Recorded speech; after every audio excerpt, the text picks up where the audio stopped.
Noong araw ng Lunes, ika-20 ng Nobyembre, taon 2023, sa lungsod ng Timog Caloocan, kami ay nagsagawa ng pananaliksik tungkol sa pamumuhay ng mga iba't ibang tao. Narito ang mga iilang nagbahagi ng kanilang mga pamumuhay at paano nila nagagawang bumangon sa araw-araw. Ibinabahagi nila rito kung gaano katagal na nila itong ginagawa. Hello po, ako po si Steph. Magtatanong lang po ako ng mga simple na question po as a street vendor po dito. Kamusta po yung pagtitinda niyo po dito? Ngayon, okay naman. Kasi nakakalatag kami. Hindi katulad ng nakaraan, hindi nakakalatag. Sapat po ba yung kinikita niyo as a nagtitinda po para po matugunan yung pangangailangan niyo po at ng pamilya niyo sa araw-araw? Pagka maganda ang kita, sapat. Pero pagka minsan kasi hindi pare-parehas ang kinikita eh. Ilang years or gano'n na po kayo katagal na nagtitinda po dito? Ako matagal na ako nagtitinda. Kaya lang pahinto-hinto ako mula nung magkaanak ako. Ngayon, yung mga anak ko na nag-anak dito. Sa pamilya niyo po, kayo lang po ba yung nagtatrabaho or meron pa pong iba? Sa mga binata, wala pa kasi nag-aaral pa. Pero yung mga may asawa na, sila may mga trabaho. Ilan po ba kayo sa pamilya niyo? May asawa at anak na rin po kayo? Meron ako asawa na anak. May mga apo din ako. 8 na yung apo ko. Bakit niyo po naisipang magtinda po dito? Yun lang ang alam kong trabaho. Kasi talagang wala naman akong alam na iba pang trabaho. Kasi siyam na taon pa lang ako, nagtitinda na talaga ako. Hindi po ba sumagi sa isip niyo na tumigil na lang po sa pagtitinda, iba na lang po yung trabahuin, ganun po? Hindi, kasi ito lang yung alam ko. Po tayo, ako po si Steph. Magtatanong lang po ako ng mga simple question sa inyo po, as a tricycle driver. Kamusta naman po yung buhay sa pagiging tricycle driver po? Ayos naman, nakakaraos. Sapat po ba tayong kinikita nyo sa araw-araw as a tricycle driver para po matugunan po yung pangangailangan nyo? Sapat naman. Okay lang. Kayo lang po ba yung nagtatrabaho po sa pamilya nyo or meron pa pong iba? Ikaw lang po. Sa pamilya nyo po, sino po kasama nyo? May anak po ba kayo or asawa lang po? Asawa lang. Asawa lang po. Bakit nyo po naisipang mag-tricycle driver po? Kasi madaling kumita ng pera pag sa tricycle. Pagka may tricycle. Hindi po ba sumagi sa isip nyo na mag-iba na lang po ng trabaho, wag na lang po mag-tricycle? Galing na ako sa iba-ibang trabaho eh. Dito lang, mas gusto ko yung tricycle. Mas gusto ko mag-tricycle kasi mas malaki kita. Mas malaking kita. Sa pagiging tricycle driver nyo po, masaya naman po kayo sa trabaho nyo po? Masaya. Tayo, ako po si Steph and magtatanong lang po ako ng mga simple question as a street vendor po. Street vendor. Kamusta po yung pamumuhay nyo as a street vendor po? Street vendors, depende yan sa kung papayagan ng gobyerno o hindi. Ha? May street vendors na minsan tumatakbo kasi inuhuli. May street vendors na permanente.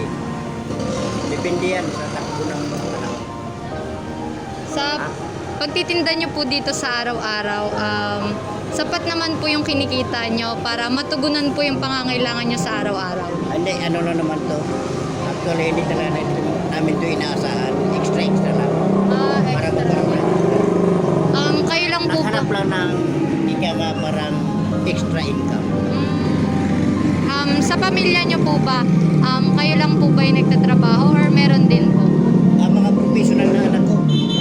Mga professional. Professional. Sino po ba yung mga kasama nyo po sa tahanan nyo po? Anak ko. Separate naman ako sa asawa na wala.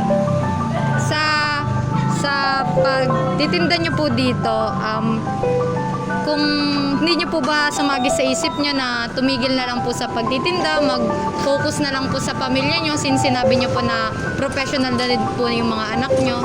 Ay, sa ngayon hindi pa. Hinihintay ko mag-60 ako. Retired ako. Pag-retired ko, tama na.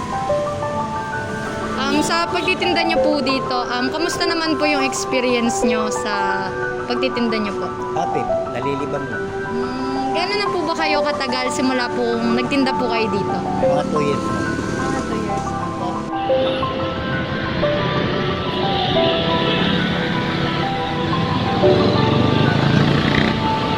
Tatanong lang po ako ng mga basic question po about po sa pagiging street vendor po or pagtitinda po ng prutas. Kamusta po yung buhay nyo as a street vendor po dito? Okay lang naman. Sapat po ba yung kinikita nyo sa araw-araw para po matugunan yung pangangailangan ng pamilya nyo po? Sakto lang, minsan, may sobra, minsan. Okay lang, wala. Minsan. May parehas.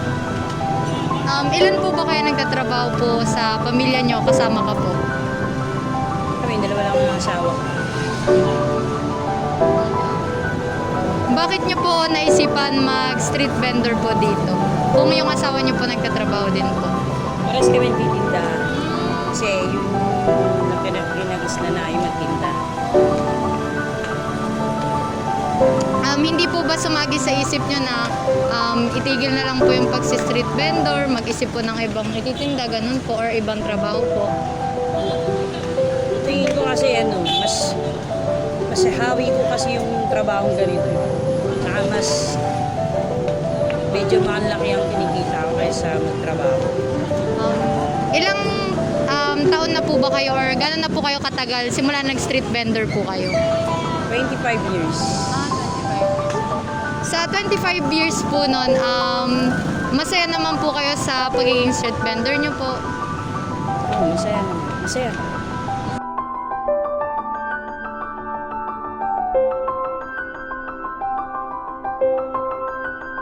Hanggat hindi nasusolusyonan ang gutom sa bansa, wala ring kasiguraduhan kung kailan sila titigil sa kanilang paghahanap buhay upang sila ay mabuhay.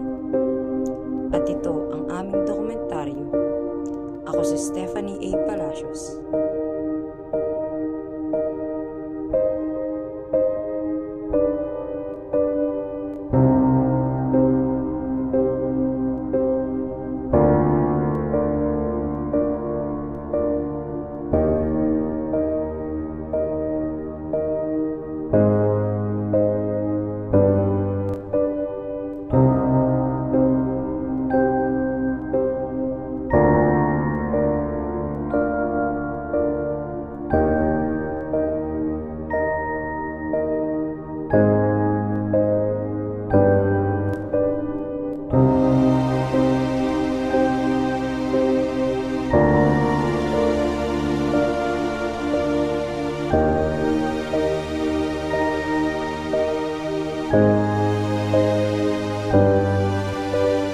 Thank you.